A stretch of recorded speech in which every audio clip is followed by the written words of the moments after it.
Hello डोली लेके हाँ जी पक्का। अरे पहले लॉकडाउन ला तो हटान दे, अभी लेके आऊँ बारात तो सब जन ला जेल तो हो जाही। तो पहले नहीं बता दे आज है सगाई, सुन लड़की के भाई। आज है सगाई, सुन लड़की के भाई, जरा नाच के हमको दिखा। आज है तै बन जा बाती रानी, बन हूँ मैं दियना, मिलके अंजोरी करबो मन घर अंगना। दिखे कलिंदर लाली जानी, मुँह में आगे पानी रे। दिखे कलिंदर लाली जानी, मुँह में आगे पानी रे। कुल्फी खा के कहाँ जाबे भरे हवा जवानी।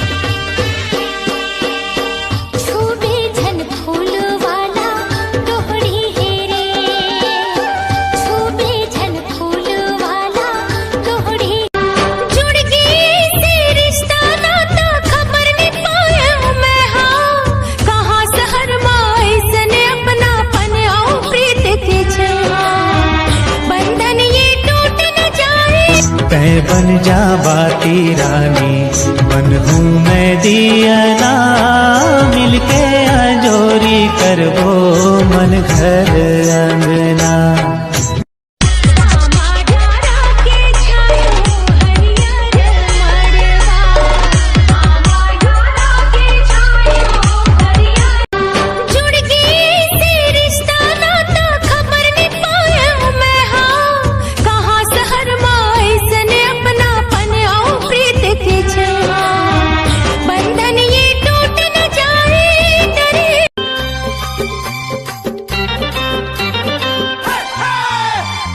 खशडोल शहर के संग डीजे बाजा थे, खशडोल शहर के संग डीजे बाजा थे। गोरी नाच नाच नाच बजरंग डीजे तै सब दे डारी मोला, मांगो अब मैं का तोला। तै सब दे डारी मोला, बैंड बजाऊंगा, सुन के गाऊंगा, ब्याह तेरा होगा, बारात सजेगी, सजनी सजन होंगे, लोग मगन होंगे। जुड़ गए माया के डोरी, तोरे संग बंधा गे, तोरे माया माँ जोड़ी हृदय मोर छंदा गे। दुल्हन बने हो तोरे मेरा, तै सब दे डारी मोला, मांगो अब मैं का तोला। तै सब दे डारी, दुल्हन बने हो तोरे मेरा, जाजी तोरे मेरा जा।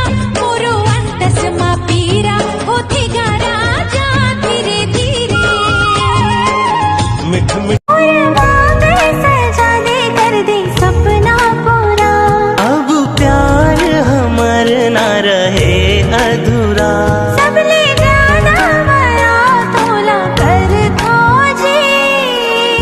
दुल्हन बना हूँ तोला करूँ तोर सिंगार रे, मड़वा तरी पहिरा हूँ नया हार हार रे। मैं रंगड़ वाला राजा, तेरे पुरवाली रानी, आकर ले मोर से प्यार प्यार रे, आकर ले मोर से प्यार प्यार रे। भावर परा के मुला ले जाए अपन नया मुला मुही डारे। भावर परा के मुला ले जाए अपन नया मुला मुही डारे। दिल में समा छोटी सी उम्र में हमारी सगाई कराई दी, छोटी सी उम्र में हमारी सगाई कराई दी। नहीं माने दादो मारी सारी कराई दी, हाँ नहीं माने।